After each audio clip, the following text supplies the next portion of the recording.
Good morning, Millennial Morticians. Happy Wednesday morning. Thank you so much for joining us for another episode of this incredible podcast. I know you could have chosen to be anywhere today, but you decided to be with us. First and foremost, I want to thank the sponsors of today's video, Faveo Memorial Live Streaming. Check them out at faveo.org. I have an exciting treat for you guys today, an exciting guest for you guys today. Please join me in welcoming the CEO of Tukios, Mr. Curtis Funk. Thanks so much for being with us today. No, I appreciate it. It's an honor. Thank you. Absolutely. I remember you asking me about this like a year ago, so I'm glad we finally got here. I am too. I know with the schedules and life and FBA, sometimes time just gets past you, but we cut out some time. We're finally here. Yeah, it's fantastic. Awesome. Look, I'm glad to have the official CEO of what we know at our podcast as the Green Team here. Yeah. So, it's just exciting, and I hope you're ready to dive in with us today. Yeah, I'm ready to go. I didn't wear the green shirt. That's how I disguise myself, if I'm not wearing it. But yeah, ready to rip. What initially drew you into the funeral service profession, and how has your journey shaped your perspective on serving families today? Yeah, great question. So, I was raised in like an entrepreneurial family, grandparents that started businesses, dad, siblings. And so we were always just, looking for problems to solve. And in 1999, I went to the very first funeral I'd ever attended. It was for my great grandmother.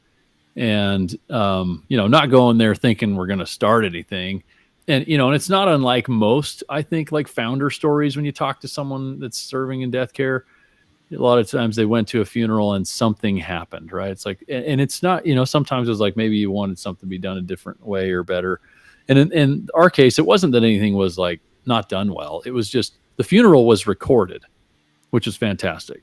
Right. Just like what, you folks all do at Faveo. And it's like funeral is recorded, and they gave us a cassette tape of the recording.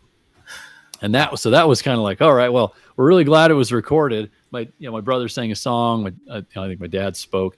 And so I was like, we want this recording. We want to be able to hear this again. But I don't have a cassette player anymore, at the time, and neither did anyone. So, but we were just techie, and so went back to that funeral home a few weeks later, I think it was, and like, hey, you should offer your families the ability to record digitally, and we'll show up and we'll set up. I'd go to funerals. I'd skip out in classes in high school. I'd bring my MacBook, a little preamp, and a microphone, and set it up and record it digitally, and then go back to this office my brother had and just edit this audio, cut it all into individual tracks to put it on a CD. So you put the CD in there, and then, each track is like each individual speaker or song. So that's really what drew me into it. And it was just a side hustle along with a few other things I'd been doing for years. And then it was really like 2007. It was still going. Like it was just this, again, like this side hustle my brother and I had been working on, and just saw I think I could turn that into something. So right. There's this, this whole story of Tukios is no overnight success, right? It's 25 years in the making. But it was like all those years of just a side hustle, 2007 saying, let's do this like full time and build a website. Let's make it so like the audio recording can go online. People can listen to it. Let's live stream. I think we started doing live streaming in like 2008. And, I quit my other jobs. Same year I got married, same year I bought a house. It was just like the scariest and worst time to go full time in entrepreneurship. But that was really what got me there. And, I think just like that slow growth and like learning along the way, innovating, continuing to add and build new things. When you ask the question of just like how that's, kind of shaped my perspective of serving families, it's like, it's my, I guess, opinions and thoughts in the space and what's, the right way to serve a funeral home and a family. It's not something that I just barely came up with, right? It's something that's been kind of forming over a couple decades. That's a beautiful thing, just to see it matriculate and to grow into what it is today. I mean, when you think about it, when you think about entrepreneurship and funeral service today, it's turning into something that it's developing, it's growing, it's becoming its own machine. Ideas are popping out now faster than ever before, and you gave birth to that idea so early in advance, so soon, and to look at it now and today, it must make you really proud. Yeah, it's crazy to look back. I mean, and just coming off the tail end here of the NFDA, and just the difference of what it was.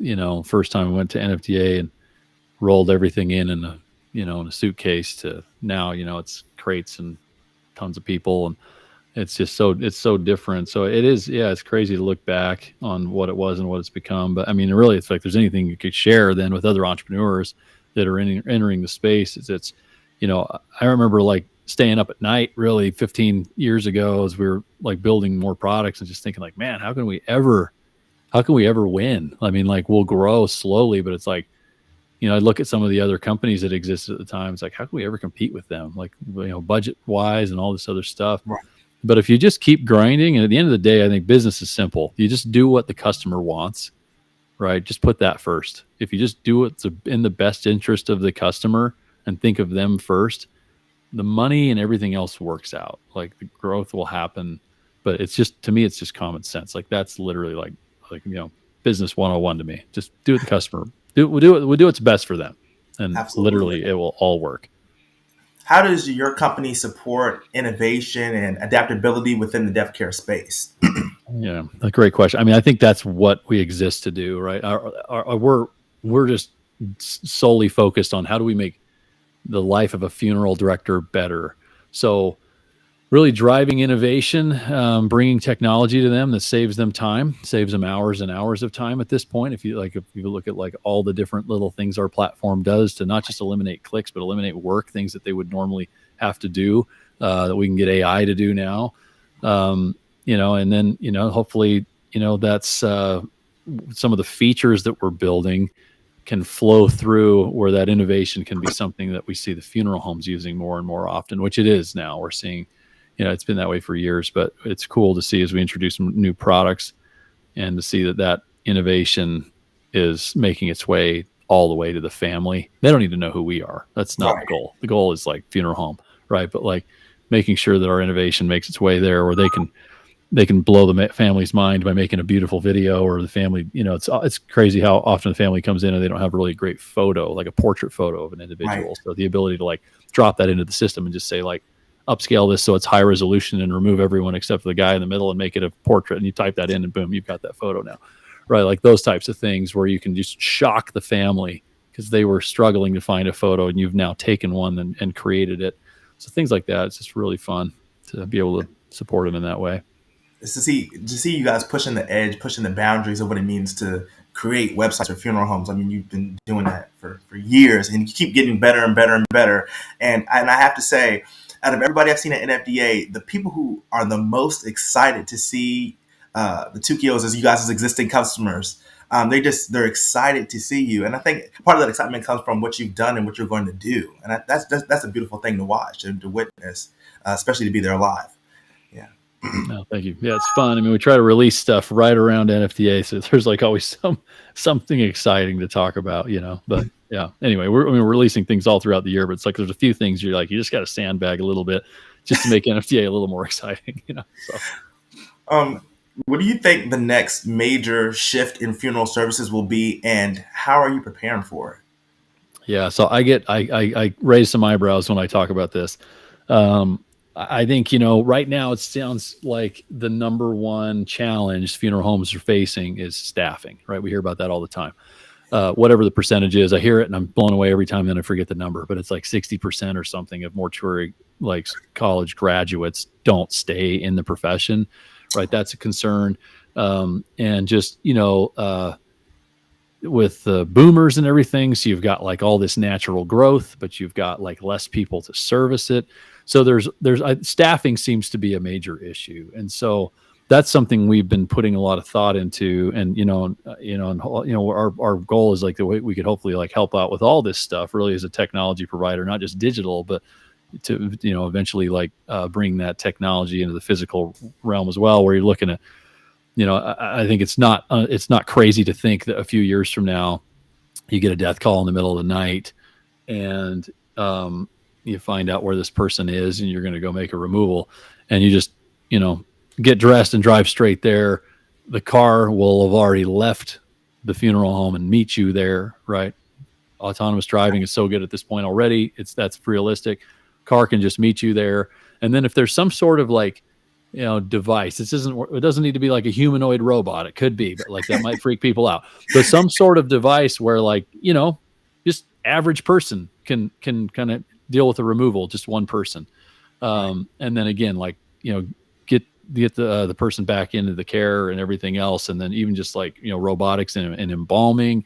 I just think technology and advanced robotics is kind of going to be a major shift, because it's a big problem we're seeing right now. But I don't know that it's going to be solved by any other change that's going to get folks that get through mortuary college to stay. So my thought is like, that's something that technology and robotics could potentially solve the staffing issues, is what I'm getting at. So that's one major shift I'm looking at, thinking like, a few years down the road potentially. But as when you're seeing the change in AI and robotics, all of these things seem within reach. Wow, that's a powerful statement, and I know for myself, I can definitely see it, and I know staffing is a big thing that's been talked about for the last couple of years, and it's something you can see actively. Just the burnout rate of the Millennial Mortician base is so high versus our counterparts, and that really comes down being trained and equipped and having real conversations and keeping yourself mentally sharp and focused, so you don't have that same burnout. And talking to funeral homes and letting them know this is what we're looking for. This is what we need. I know it's traditionally that, we work Saturdays and Sundays or every weekend and we're 24/7, 365. Yes, the funeral home, the business is, but we're still people and we have a life outside of funeral services. So how does that look? And what can you do? What can you offer us as a counteract for us to still be in this and still be able to serve families while having, personal time? And I think my generation's value personal time more than ever before, just because we know it's limited, especially in this business. Yeah. No, that's great advice. And that's just from just my personal experience, just being in it and growing. It's like, I have a life outside of funeral services. I had to learn that over time when I realized I was missing birthday parties or family events and things of that nature. You don't realize how important those moments are till they're gone. And so That's why we have you up here, have the Millennial Mortician audience to kind of to reshape and redefine what it means to serve in funeral services. We're not going down on quality or anything like that. We're just serving in a different way. And that's scary for some people, but it's doable. Yeah. Yeah, absolutely. So what advice would you give to students or new professionals entering the industry right now? Man, I think in some ways I just bottle up what you just said and say it again. But the other thing I would maybe say is that there's I don't if you've seen Kevin from Tukios, he's the guy with the big beard, right? The beard down to like his belly. And he has this saying, he always says, the grass is greener where you water it. And I think like that would be like the thought I would share with students and new professionals in the space, is just, all right, the grass is greener when you water it, or where you water it. Like, if you think like the grass is greener in another profession, I'm not sure that it will be, right? Mm-hmm. Because the purpose and the like why you do what you do, the fulfillment of serving families in their hardest time, I don't know that you can get that sort of like lift in another space. There's definitely the hard things about it, right? There's like you mentioned, there's going to be the work-life balance is going to be really hard. But I just I find that, I think when you see folks bouncing around from industry to industry, I don't know that they ever land anywhere where they're going to be like necessarily happier. Right. So that's, I would say the grass is greener where you water it, and make sure when you get out of college and you get into a new job that you're transparent and in like your interview processes and everything with your future employers on what's important to you. And if they understand like, this is what my expectations are for my personal time, and if that works for them, great. Because again, I think other things will sort of help solve hopefully some of the hardest stuff, right? The things that, but at the end of the day, I mean, being there for a family, I've not really worked funerals before, but I've been involved in, at least a dozen or so. And, it's meaningful work. And when you're the one that's, even, every funeral director says this, it's like when you experience the loss, you're just not prepared. You're going through the same thing the family does, even though you've done this 1,000 times. You think like, no, I'm going to be able to put on the best funeral ever. You just don't. You can't, right? Like my mom passed away earlier this year. It's just like, Sorry it just for your felt loss. like, oh yeah, thank you. It was, yeah, it's like everything felt like a checklist, and it has to get done. The stuff's got to get done. So we're working through the necessities. You're prioritizing the most important things. And at the end of the day, it's like, for me, the most meaningful things that happened were the things that the funeral home did, and the things that this profession did. The outreach I received was just overwhelming, but that is meaningful work. And so, that's what I'm saying. Like, I don't know that you can chase anything that's going to be all that much better. And if it's, the thought's like, well, you know what, you want to get in an ownership role and everything else. Well, that's going to be a whole lot harder than, like just Another level of compassionate care.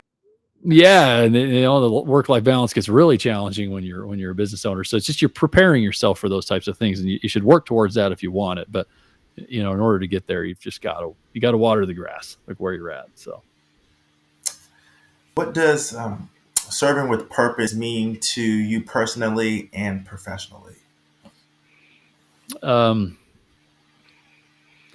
think one thing that comes to mind immediately when you ask that is just being the same person, and everywhere you go, in every circle, whether you're with your friends or your colleagues or employers, customers, whatever, just being the same person, and just not, and having like a really clear reason to do what you do. I've been an entrepreneur now for 25 years and started 7 or 8 businesses, and most of them failed. So I'll throw that out there. Not like it's been like this, all these home runs, because it wasn't. But in the different industries and whatnot that I worked in, I ended up here because of that purpose. It's good. It feels good. It's like the call I was on earlier this morning, same conversation, just like so fulfilling to be able to help people that are having a hard time. It means a lot to them in those moments, right? And again, having gone through it, and anyone that's gone through it, and you think of what are those things that really meant a lot to you, you're hanging on to. It was the things you weren't really expecting. Someone's outreach sent you some gift or something that just caught you right in the moment. And so, yeah, I think, serving with purpose, it's like, we're doing this for the right reasons. We're not, I don't think, many folks in funeral service in general are in here to chase money, regardless of what the world might try to say about it. That's not what it's about. It's about trying to make things easier for folks that are having their hardest time. Absolutely. I agree with you on that. It's definitely so much deeper than what people see. They see the price tag because they see it with our service to a product, a casket or urn. But for us, it's personal. And I tell people all the time, no matter what you select, it's your selection, it's your choice. Nothing like at the front of the table, and you're helping families make decisions and decide on what they want. And they look at you and ask you, so what do you? And then you have to kind of take it off of me. It's like, it's not what I want, it's what you want. I'm just here to get the things together, get the ideas together, get the memories together, and give you a service that's memorable. That's just all I'm here to do, and then the rest is up to you. And so, saying all that to say, what does the funeral of the future of I guess funerals and Tukios look like, acquisition wise, business wise? What's next? What's your growing chapter? Yeah, so I mean, we've had really excellent growth these last few years. This year, we acquired the website Business Away from Batesville. They've been a partner of ours for a long time. Our video software has been integrated into that platform, and so acquiring that, brought on quite a few more customers to our platform, which has been good. We'll continue to grow. Most of our growth will just keep being organic and trying to bring more value to the customers we already have. But yeah, I mean, just from a acquisition perspective, I mean, there may be other companies that we look to acquire. I don't know that there's like that. It's still kind of the verdict's out if that would be like other players that are in specifically serving funeral homes, or if it's more us making acquisitions of like adjacent businesses that kind of serve funeral homes on the in other ways, or can help kind of strengthen what we're offering. So other technology providers and things like that might be helpful. But yeah, but at the end of the day, I mean, we've just been heads down in growth, and just, again, it's like it all boils down to that one thing. It's just like trying to make the life of a funeral director better, trying to do what's in the best interest of the customer, and create raving fans. If you come in the office here and walk around Tukios, you'll see the statement "Create raving fans" all over the place. That's important. Absolutely. I actually got invited. I think it was by Nevea, your social media. Oh, awesome. He said, you got to come by our headquarters and check us out. And I said, that sounds like fun. You should. Yeah, if you like the cold weather, you don't want to come anytime soon. Or if you don't like the cold weather, I mean, it's going to get cold here shortly. But yeah, I appreciate you, Mr. Curtis, for doing this, for joining, for working well with our sponsors, for Veo. I mean, seeing you guys tag team together it's been truly incredible, and seeing the growth and development, and just the lives we're changing, the people we're impacting. It's a special time. I get excited because people's lives are being changed and transformed. So by the work that we're doing. Yeah, thank you, Jaden. No, I appreciate the invitation. Absolutely. Love to have you again soon. Stay posted. Just seeing what the next big thing is, and hopefully check out that headquarters sometime soon. Yeah, definitely. All right, Mr. Curtis, enjoy your day. Thank you. You too. Thanks, Jaden. Well, Millennial Morticians, I hope you enjoyed that special guest for today. He is a true gem to funeral services and to the future of our industry. Well, you guys, you know how I like to end it. I'm your host, Jaden Folks. This is the Millennial Mortician Podcast, a podcast that engraves, and I hope it engraved you this week. I love you guys, and stay tuned for the next one. Catch you.